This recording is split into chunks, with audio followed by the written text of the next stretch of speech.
It's not for everyone because first off, you need a place to send your traffic, right? If you don't have a good landing page, a good offer, a good sales page, you're just wasting money. So it's imperative that you have somewhere to send them, whether it's your website, whether it's your opt-in page, your webinar registration. A lot of people don't have the assets in place to even start running ads. So that's a very good point. Welcome to the Anthropology Podcast. I'm your host, Megan Walker. As a former naturopathic doctor and anthropologist, I align the intersection of personal performance, purpose, and innovative thinking in badass women working to change the world as entrepreneurs and go-getters. Anthropology is the study and science of what makes an entrepreneur think, feel, and perform in a path compelled by a vision for helping others, solving problems, while building a life on your own terms. Together, we are exploring the health, mindset, and strategies that distinguish the world's best entrepreneurs. This is the Anthropology Podcast. Welcome to the Anthropology Podcast. This is episode 234. Independent of mindset and managing some of the money pieces, when we hit roadblocks with the entrepreneurs that we work with, generally it comes down to moving into a state of unknown. And for so many of us, that unknown is the technology side of our businesses. We know our subject matter so well. We're practitioners, or we are consultants, or we're selling products. But when it comes to the deliverability of our information or product through technology, we tend to hit a roadblock. We hit a roadblock because we don't know what we don't know. Well, my guest today is someone who has been answering those questions within my business for the last 4 years. Elan Zusman is the founder of ZigiMedia, and he actually handles the back end, the technology side of all of our businesses. I'm super excited to have him on the podcast today. One, this has been a long time coming. And two, because we break down everything you need to know so that you can confidently start to engage with the technology of your business. What do you need to know before you hire someone? What are our top 10 favorite apps for running an online business? And what is the state of the industry? What should we be looking at and looking forward to over the coming months and years? This is a jam-packed episode. I know you're going to like Elan as much as I do. It is my pleasure to introduce you to my friend right now. Elan Zusman, welcome to the Anthropology Podcast. Hello, Megan. How are you? I am good. You threw a challenge out to me before we jumped into this, which is, I'll see if you can stump me. So I am always up for the challenge. You and I have a long history of banter and working together. For those of you who don't know, Elan is the founder of ZigiMedia, and he masters all the technology on the backside of my business. And I'm so grateful for what he does. And today you're going to have an opportunity to understand why, one, I'm so reliant on him, and two, why I appreciate him so much. And before we get into that, because we've got some really cool highlights we're going to hit for people, Elan, I'm wondering if you can share with my listeners a little bit about your background. How did you get into the tech side of the online space to begin with, and why this focus in terms of health entrepreneurs? Yeah, it's actually funny, and thank you. Super excited to be here, Megan. It is if in case you forgot, it was just past our 4-year working anniversary, and you didn't even send flowers. But well, thank you for calling that out right from the get-go. Yes. Wow, 4 years. That's amazing. It's been 4 long years. I actually went back to our first communications ever, and I'll get back to my whole journey. But you actually sent your first email to us on May 16th, 2017. So wow. 2017. Sorry, May 16, 2017 has been a long journey. I've seen the evolution. 4 years of your life. Well, it's been fun, and I've been along for the evolution of Megan Walker, and it's I pulled out some key pieces from that original email that you sent me, and it basically says here. And again, I don't want to take us too far off the path here, but it says where I'm at. I wear 2 hats. I'm a practitioner seeing patients 2 days per week. I work with regulated practitioners who help grow their business. I just stepped down as the CEO of a health tech startup called Bright Almond. Get into some technical stuff. And when I left Bright Almond, I left my list. I'm rebuilding essentially from scratch. So here we are, 4 years later. The almighty, powerful Megan Walker. I'm super, and you super didn't excited. hit delete. I did not hit delete. And the funny thing is, I remember I was actually presenting at a health and wellness conference, and we were on the phone. You're like, you know what? And this was like when we were in our little courtship, kind of going back and forth of working together. And you said, you know what? I'm coming to the conference. I want to meet you. I'm like, okay, cool. Are you coming for the day? She's like, no, I just want to come to meet you. And I remember thinking to myself, I'm like, wow, this woman is really thorough as far as her background check. So yeah, here we are 4 years later on your podcast. But really for me, it all started, I came out of college. I was actually just thinking about this before we jumped on. Came out of college, didn't obviously, like every other kid, wasn't really sure what they wanted to do. My mom obviously pushed me towards computers. Like everything's going to computers. So,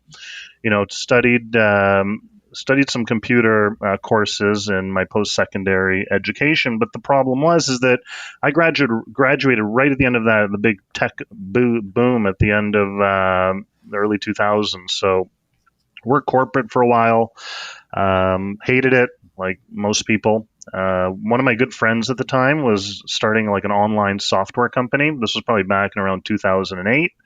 And we did a little bit of a twist where we had like this online software, and we also offered all this training and downloads and membership access. So like back in 2008, when this wasn't even a thing, we were kind of doing it, and like not a lot of people were doing it at that time. So fast forward to around 2016, we started ZigiMedia, me and my former partner, and the idea was taking all the knowledge I learned from that startup environment, launches and webinars and technology automation, and utilizing that for SMBs. And some way or another, we started in when we first started, we were working with like real estate people, auto mechanics. Like it was a grind, and hated it. It was not fun, but somehow we came into this health and wellness world, and it's been great.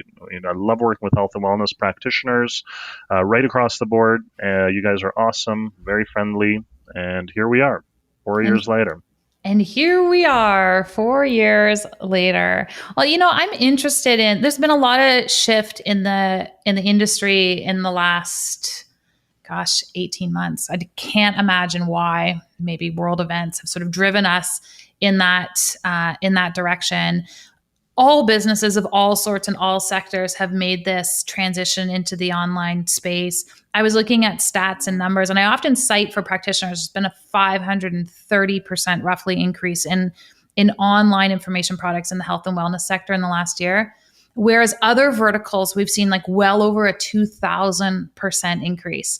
Do you think we're in the infancy of what is possible for health and wellness practitioners in the online space? Do you think it's saturated? Like, what is your sense of the online information space, in particular for the health and wellness industry? I think it's just getting started. I think practitioners right across the board are just realizing what's possible, because a lot of them, and as well as I do, I've spoken with hundreds of health and wellness practitioners, naturopaths, nutritionists, right across the board.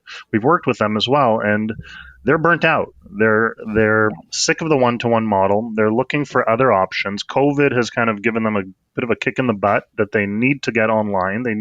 There has to be another way, and they're starting to realize that there is another way, and that other way is building, group programs, online programs, having greater impact, larger reach, and technology allows us to do that. And it's a shame, because I know it's going to pivot into, where we're going to take this conversation, but tech is usually like the biggest roadblock for a lot of people to get into the space, where if they embrace it, it can also make their lives a lot easier.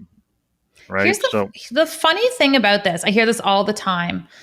People hit a roadblock with ads, and then the technology thing is is sort of the next biggest obstacle that we tend to encounter. And my general comeback for practitioners is literally like they've just spent 8 years in school. They've written like 25 million exams. They could recite to you like every step of the Krebs cycle and the nuances of energy production inside cells. And yet they're like, I honestly can't log into my email platform. So, I couch this entire conversation with, if you've gotten through all of that, you can handle this piece. But the interesting thing is that when you are getting going in your career and you're starting to move into running your business, I want you to know that while you probably could handle it, part of the resistance, I think, for a lot of people is they don't actually have the time. They're out of learn mode. They're in execution mode. And what really happens is it slows them down. So on that note, Elan, I mean, you host tech talks for us every single month to sort of demystify some element of tech. But I want to know, like, let's start really high level. What do you wish people knew before they picked up the phone to call you? Because they literally call you being like, I don't know what I don't know, and I think I need your help. Like, what would be a helpful starting point for people in terms of, triaging the technology or online needs of their business? I think it's number one, having a plan, having a vision. I think a lot of people get stuck up in the minute details that they don't take a step back and look at like the entire landscape. Going back to that original email that you sent me back in 2017 is broken up into 5 distinct parts. You sent to me where I'm at, where I'm going, what I'm looking for, and things that you should know about me. So when you came to me, and obviously you had this huge chicken scratch of a diagram as far as all your different programs. That's how you roll. And we'll actually include it with the show notes for all your listeners, just to kind of peek at Megan's long-term vision.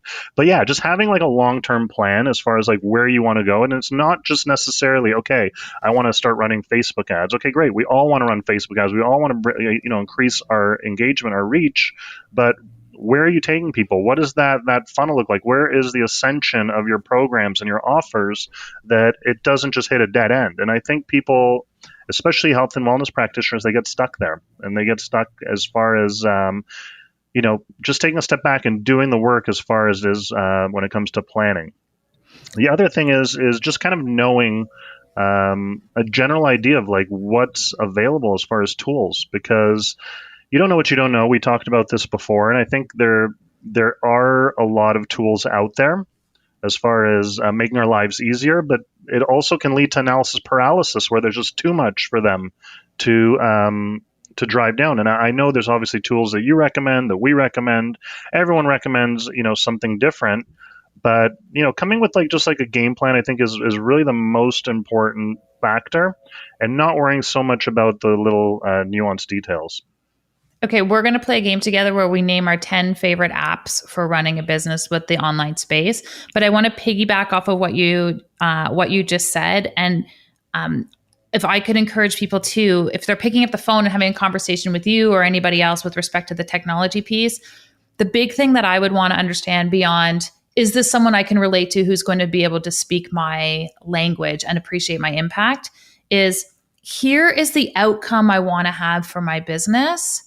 What role can technology or your expertise play in adding to the efficiency of me getting there, or accentuate my income and financial impact as a result? Like I pose that question to just about anyone I'm about to work with. But stepping back for people, I think sometimes they're not really sure where to start in that conversation. That's a really good open-ended question to get things rolling, especially if you don't know where to start.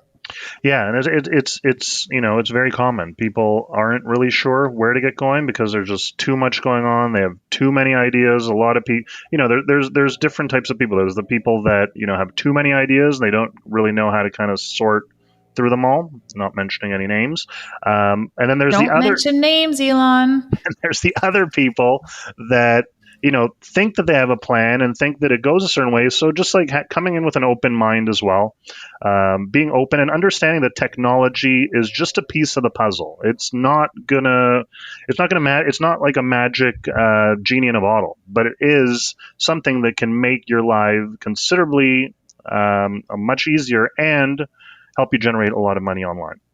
Okay, so let's just talk about the online space and the online economy in general right now. If you were to comment on sort of the state of the industry, what are some of the trends that you see really emerging with respect to online businesses in general? What opportunities do you think are sitting there for us? I think there's a lot of opportunity, and we've talked about this as well, but a lot of opportunity in YouTube. For some reason, it's just an underutilized platform within the industry. Not many people are doing a very good job on YouTube, and it's just a massive, massive medium and opportunity.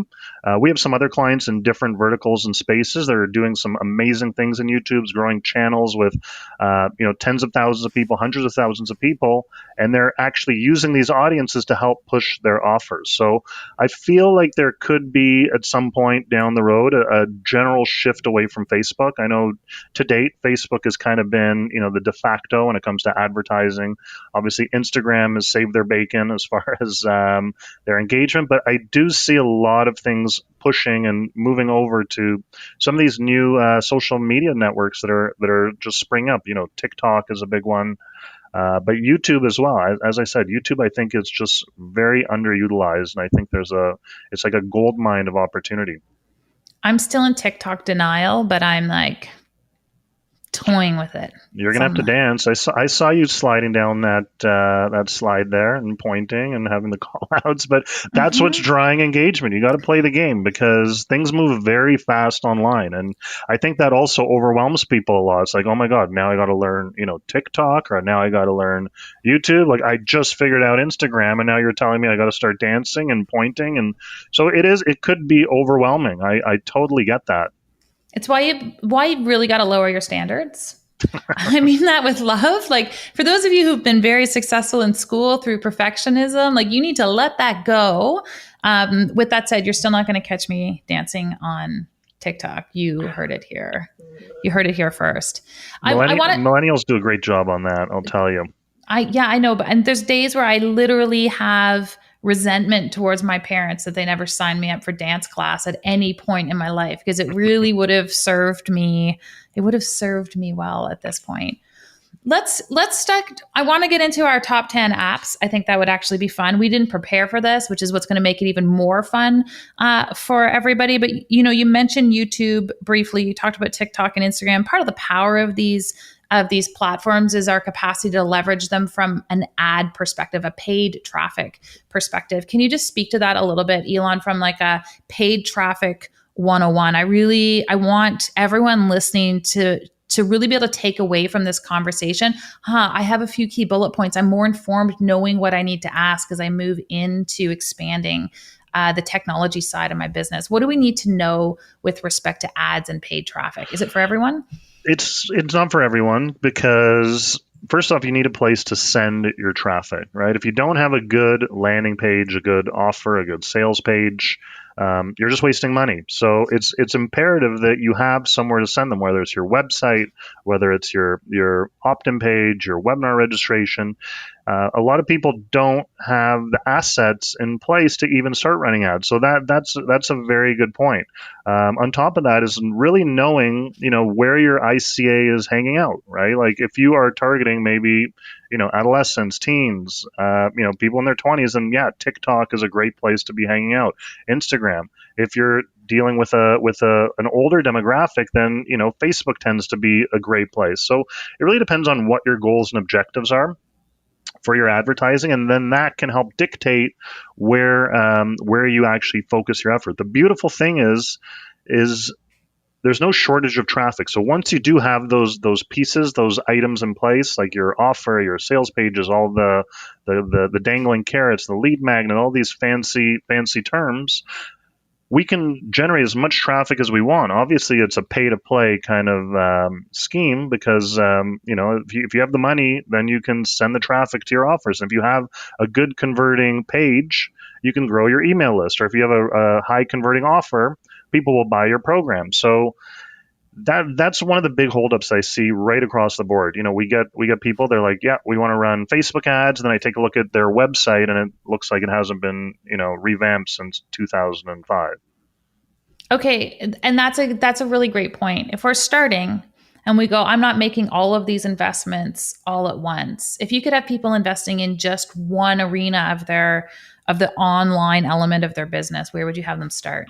Definitely in building a way to generate leads and bringing people into their email marketing systems. We talk about Active Campaign all the time. I know you use Entreport for your systems, MailChimp. I mean, whatever you're using, there's ways to build these email lists. Email is still very much relevant, even in 2021, because millions, billions of dollars are made through sending emails. So if you're able to bring people into your email list, if you're able to engage that list, if you're able to send valuable content, get them to take action, whatever that action might be. Maybe it's booking a one-on-one consultation. Maybe it's replying back and just giving you feedback. Whatever that next step is, helping to build up your email list, I would say would be number one. So having a very strong email marketing system and some kind of way to capture leads. And does that trump a good website?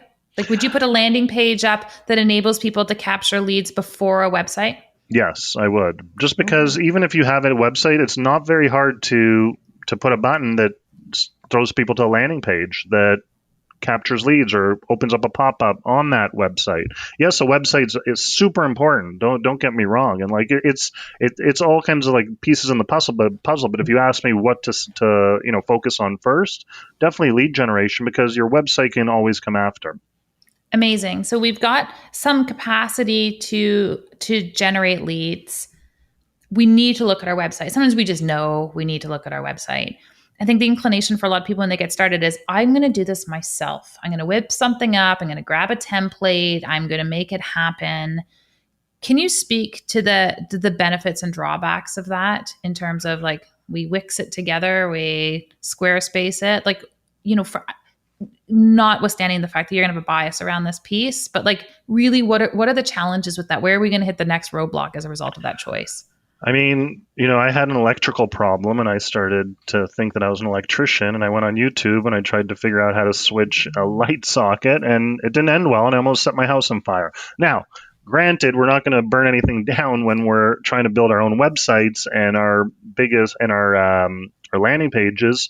What I find is, if you want to be successful online, you need to focus on content. You need to be focused on engagement, and hire someone that knows kind of what they're doing to take away that stress and that frustration of having to do it yourself. I think what a lot of health practitioners, specifically naturopaths, like they're learners by nature. They're constantly learning. Like it's in their DNA. So they feel like, hey, I got to learn how ClickFunnels works, or I got to learn how Active Campaign works. Now, like we mentioned earlier, like it's great to be able to talk shop, but you don't necessarily want to be spending your time in these systems, because you're just going to be wasting time. So it's a matter of like what is your time worth?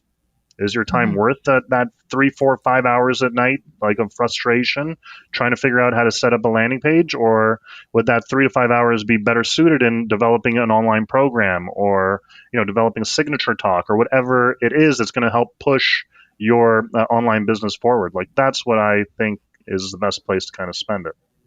Notwithstanding the fact that we as practitioners are literally telling the world, we're an expert in health, stop trying to do it yourself.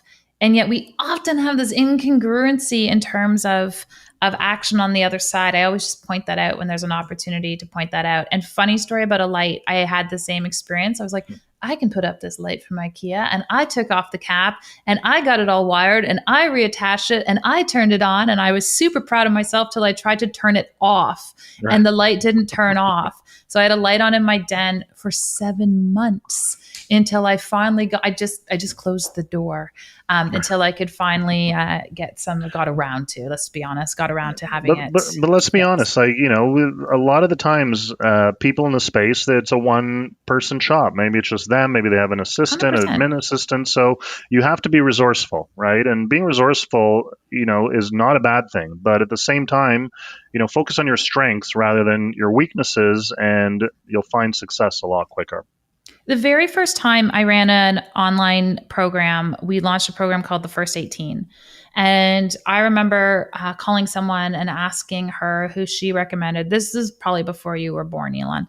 And she gave me the name of someone, and I called him, and he was like, I can get the whole thing set up for you. I tried. I couldn't figure it out. I didn't know how to get people off the list. I had the vision, which is what I'm good at. I didn't know how to make the execution happen and the nuance. And I called him, and he was like, this was a long time ago. This was 8 years ago. He said, Megan, it's going to be $4,500 for me to set all of this up. And I said, no problem. I had no idea how I was going to pay him. I had what I did have was I had complete confidence in the quality of the program that we were going to create. And I knew that this was an investment I had to make in order to change the outcome on the other side. And there are inflection points in everyone's business where we're going to have to make those decisions. We're going to have to make those investments so that we actually start to change the story of our business. And I do find that when it comes to tech and making an investment in tech, that is often where I start to observe people's businesses shifting for the first time. They have it set up in such a way that it masters the user experience. They're gathering those leads, and they've outsourced to someone who has an expertise that they probably will never have themselves. Yeah, it's a great point. In my first startup, we didn't know anything about this automation stuff, or even that it was possible. This was back in 2008, and we knew that we needed a CRM. We needed a way to kind of hold these leads or do something with all these leads that were coming in through our website. So we looked at what the biggest and greatest thing out at the time was, and it was Salesforce. And for anyone who knows what Salesforce is, it's like the biggest monster of a CRM that's built for like the Coca-Colas and like the McDonald's of the world, like enterprise level stuff. And we were trying to get it to fit for like a SMB offering, and it just did not fit. And the funny thing is, we actually pivoted after 3-4 months of like spinning our wheels trying to get this software to work. Then we actually found Ontraport, and Ontraport literally took our business from a low 6-figure business to a 7-figure business. Just having that automation and knowing what was possible, it like completely changed the entire landscape. So sometimes making those little pivots and like failing fast. I know a lot of people like to say that, like, it's not always going to be a home run, but knowing when something's not working and quickly pivoting, I think is paramount to anyone's success, whether it's just general business, technology, whatever that might be. 100%. So you mentioned Salesforce. It's an app we could all use. Probably it's too big. It's too big for everyone listening to this podcast. But let's break it down in terms of our top 10 favorite apps for running an online business and creating efficiency within your business. I'm going to start with email. Do you have a favorite platform? Obviously, ActiveCampaign. So we've been with ActiveCampaign since probably around 2012. We were one of their first certified consultants, so part of their certified consultant program. Very good relationships with ActiveCampaign. Met the CEO, one of the fastest growing companies in Chicago.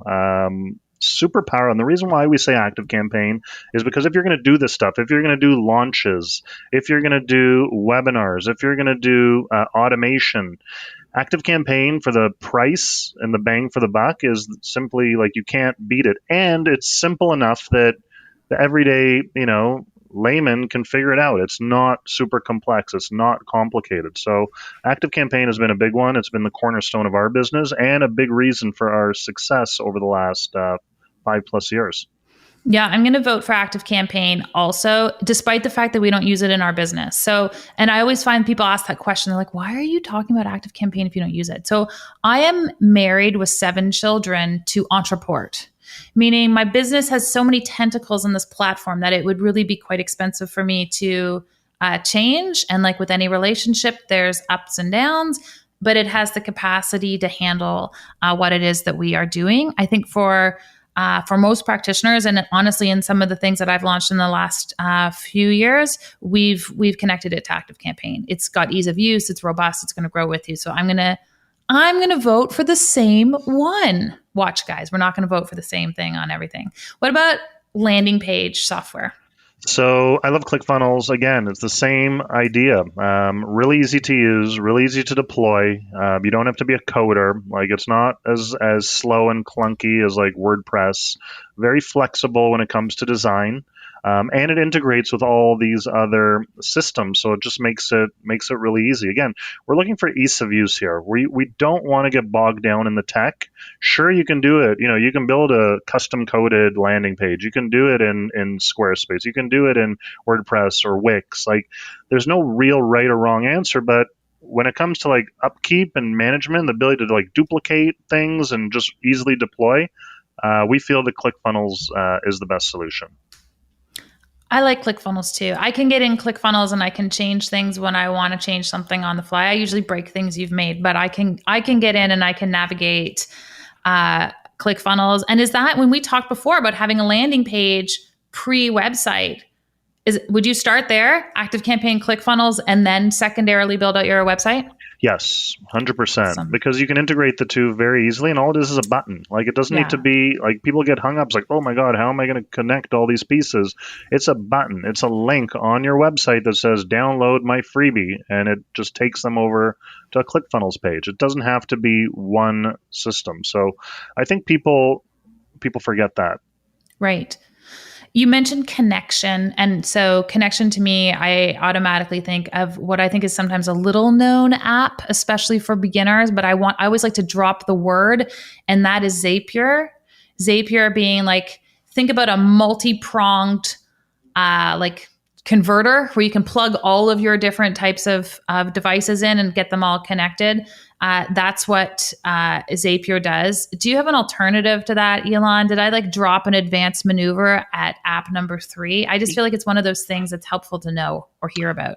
You did. Definitely an advanced bomb drop there for all your listeners. I'm trying to show off, people. I'm just saying. So Zapier is kind of like the middleware of like all these online applications, and it gets them to talk to one another seamlessly, relatively easily. In the past, to make all these different applications kind of talk to each other to pass information, maybe someone's name and email from one system to another, you'd have to custom code it, and that could cost thousands and thousands of dollars in developers. Like, you had a development company, you know the costs involved with hiring highly skilled programmers. It's not cheap. Right. So Zapier came in and said, hey, like, let's create this whole, like, this middleware system that pretty much bridges the gap between all the different online applications. So it is our go-to when it comes to integrations. The nice thing about it, though, is a lot of these systems also have direct links. So when we talk about ClickFunnels, like, you don't necessarily need to go to Zapier. You can go right to your ActiveCampaign, or you can go from your ClickFunnels right to your MailChimp, or you can go from your ClickFunnels right to your Constant Contact, whatever system you're using, because these apps kind of talk to one another. But there are times when they don't, and that's when Zapier comes in and saves the day. Okay. I just wanted to, when you know about something, you're like, oh, I see it everywhere. I just wanted to give context to that piece. Sure. I'm not sure if you've noticed this, Elan, but I've been directing the top 3 apps for our list.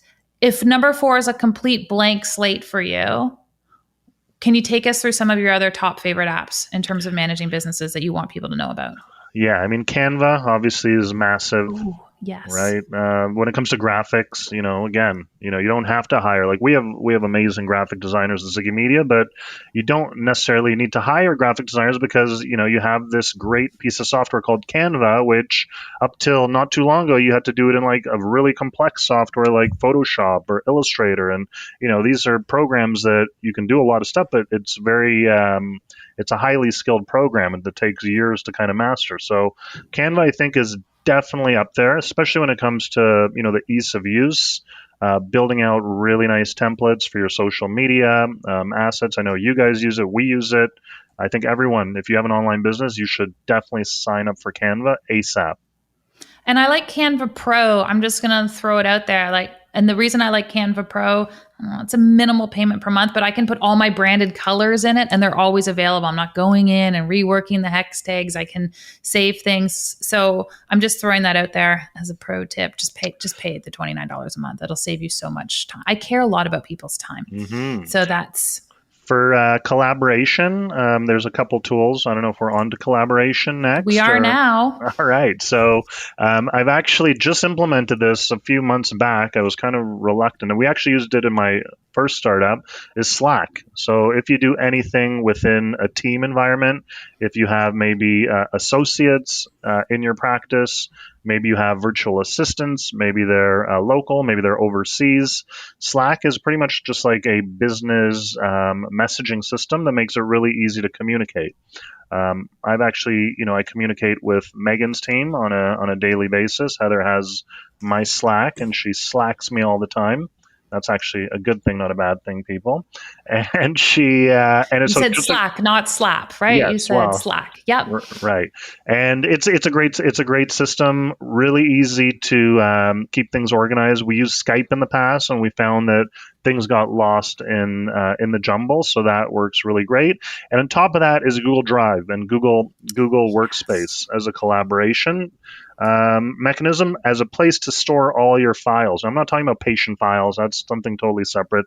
Specifically, when it comes to like your business and marketing files, keeping it organized and easily shareable in Google Drive will make your life so much easier. Up till about 10 years ago, you had to have a server in your office and have a file server, which was like tens of thousands of dollars in upkeep. So all these like online apps just allow people to, like, the one man mom and pop shop to be able to act like a legitimate business.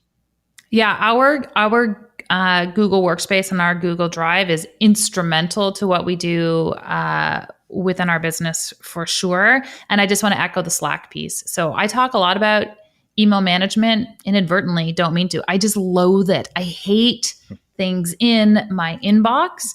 And Slack's amazing. You should not manage the tasks that need to happen in your business, and certainly the communications that happen in your business in your inbox. You need to get those out. And Slack is a really great alternative. It's just you and an assistant. You might not be wanting to pay for Slack. As soon as you've got a team of 3 or more, or to be honest, that depends on the volume. When it was just Heather and I, we started using Slack because we were like, we have to get this out of our inbox. We need a place to organize the communications by project. So it will definitely be volume based for people, but you should all be working towards getting the management of your business out of your inbox. I'm going to throw down number 7, and that's Asana.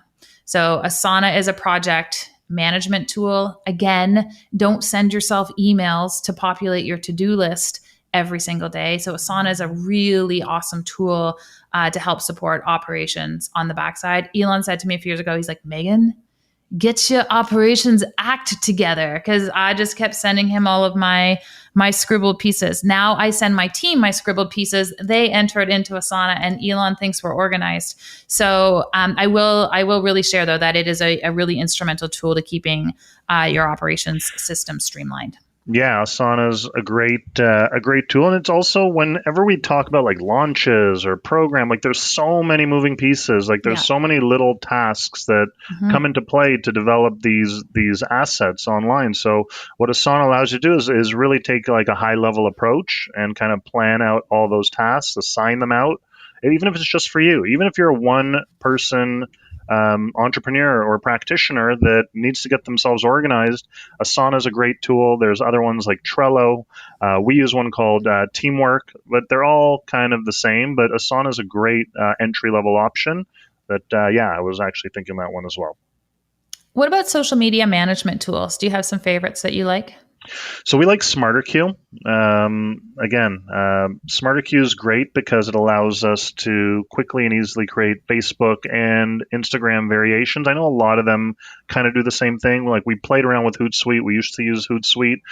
We find that Hootsuite just has like a lot of bloat that we don't necessarily need, and it's a little confusing to kind of get around. And SmarterQ just works well for what we do. Yeah, I like it. We use Buffer for some of our scheduling pieces. We use Later for elements of our Instagram game, and then we also use a little app called Wave. And Wave is, now we're just getting into like bonus stuff. But that's how, when we do a podcast and we get those little sound clips that we can use in stories. That's the app that we use for that piece. I want to throw down those were bonuses numbers. They didn't fit into our top 10. I want to throw down number 8 and 9. I want to leave number 10 for you, Elan. Number 8 for me is an app called HubDoc. HubDoc is a place where I can upload all of my receipts. I can use their app on my phone to take a picture of my receipts, and it's a place where my bookkeeping team can digitally access all of my financial records without me spending like half a day downloading the statements, uploading the statements, moving them over here. It's also a place that is all of those elements can be connected to your bank, and it's 100% secure. Anyways, I've been introduced to that app this year, and I really love it. In addition to QuickBooks Online. From a management perspective in your business cannot be managed on Excel. And you do need a robust financial management tool within your business. You do not need a bookkeeper coming to you. And I picked QuickBooks initially. I know there's some other ones. People love Wave accounting. They love different pieces. I wanted something that I knew significant number of bookkeepers were trained on, because I did not want to deal with the expense of training somebody new on another platform. And when Wave started, I found it vastly insufficient for what I needed. So I love HubDoc and I love QuickBooks Online. Yeah, we use actually FreshBooks, which is kind of like a QuickBooks Lite. Been using them for years and years. They're a Toronto-based company. They've also grown exponentially over the last 10 years, but it's kind of like a QuickBooks Lite, really easy to use. I would tell people to kind of take a look at it because it does some cool things like subscription and recurring billing. Really simple. You don't need to be advanced in financials at all, and most accountants could figure it out pretty quick. But yeah, QuickBooks is great. For my last pick, I would say like a software, like a screen capture software, is essential for any online business. So like a Loom is a great one. I also use one called TechSmith Capture, which will basically allow you to take a screenshot or a recording of your screen. If it's just a screenshot, it actually uploads it to the cloud, and then you could just send a link to someone, and it saves just so much time of going back and forth. I can doodle on it. I can set arrows up, or I could just record my screen and be like, hey, this is what I need done. It just saves so much back and forth because, as you know, when you're even in Slack or email, a lot of things get lost in translation. So that would be my last kind of like pro tip, is definitely have some kind of screen recording software. Great suggestion. I use Loom daily. When I get those really long emails, people took a ton of time to write me. I feel compelled to write a really long email back, which could take me days. So I open Loom, I record them a video that takes me 2 minutes, and they're like, wow, that was this great high touch point interaction. Saves me a ton of time in my inbox. And I agree with you. You can capture all the nuances, share your screen. It's a really amazing tool. Elan, this was a good list. I think so. Yeah. I mean, especially for the person that might not have any of these tools, and believe me, there are many. So if you don't have any of these, do not worry. They are out there. So definitely take a look at them. And they're not that complicated. All the ones that we've kind of listed off are not super advanced techie tools. You don't need to be a programmer or a rocket scientist. Like, you could sign up for these, probably a free trial for most of them, and get a hang of them pretty quickly.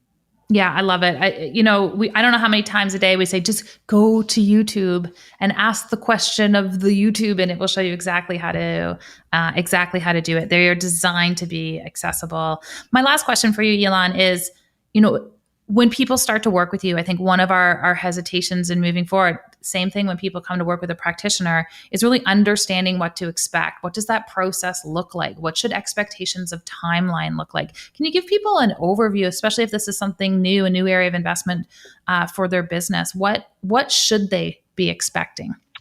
Well, the nice thing about working with us is we work with all different types of shapes and sizes when it comes to practitioners and businesses.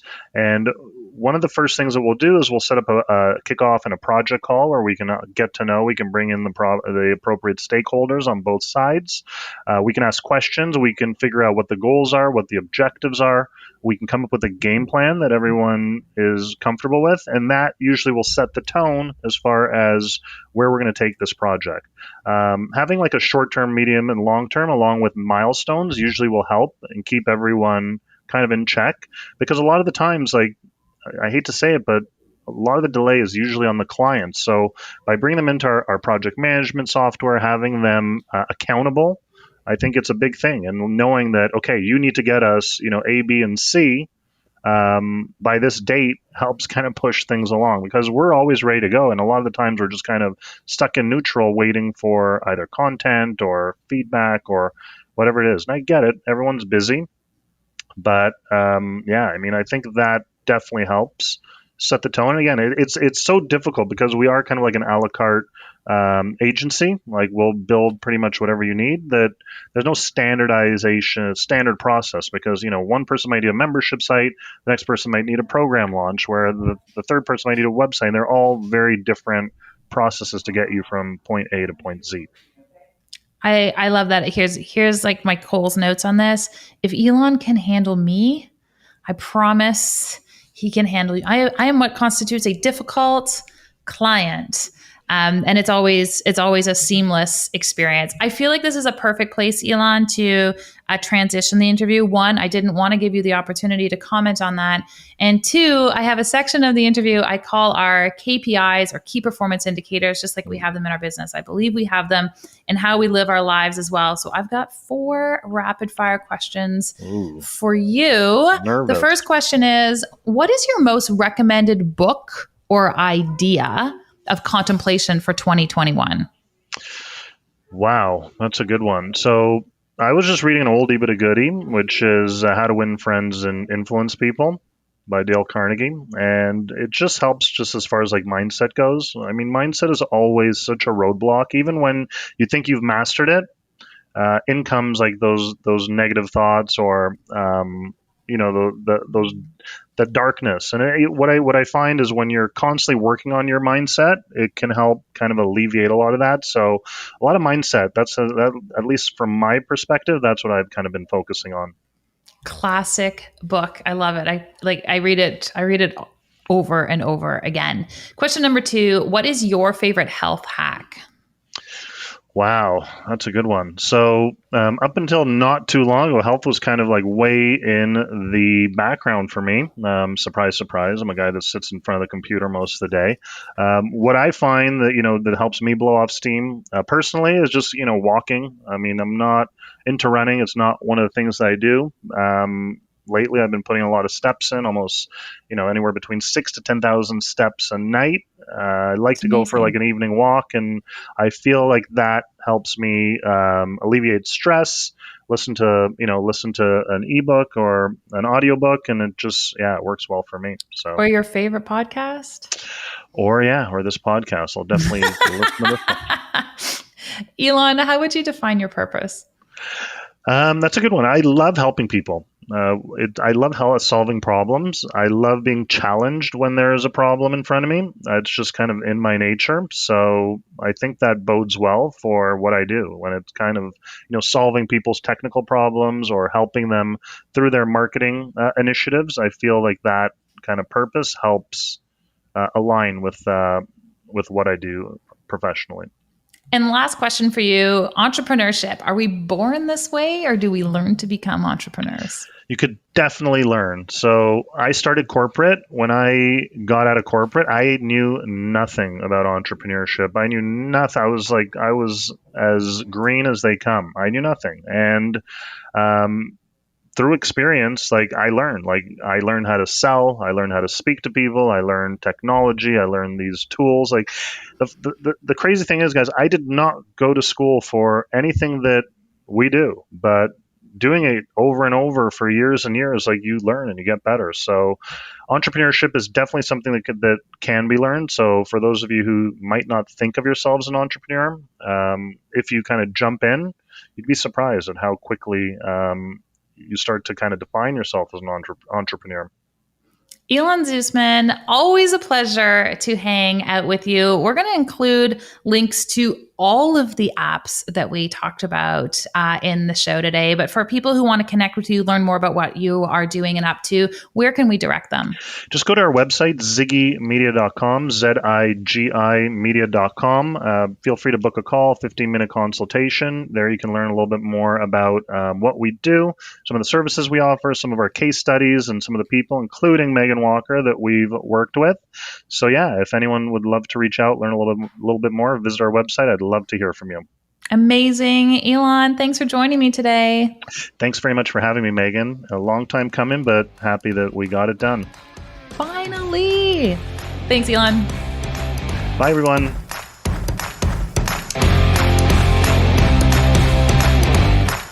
My aim with this podcast was really to start to demystify the technology side of your business. Kind of like going to a mechanic when you know nothing about cars, having the vocabulary and an understanding of how some of these elements and these programs and these ideas fit together, I actually think are fundamental to being able to confidently engage the right person in that stage of your business.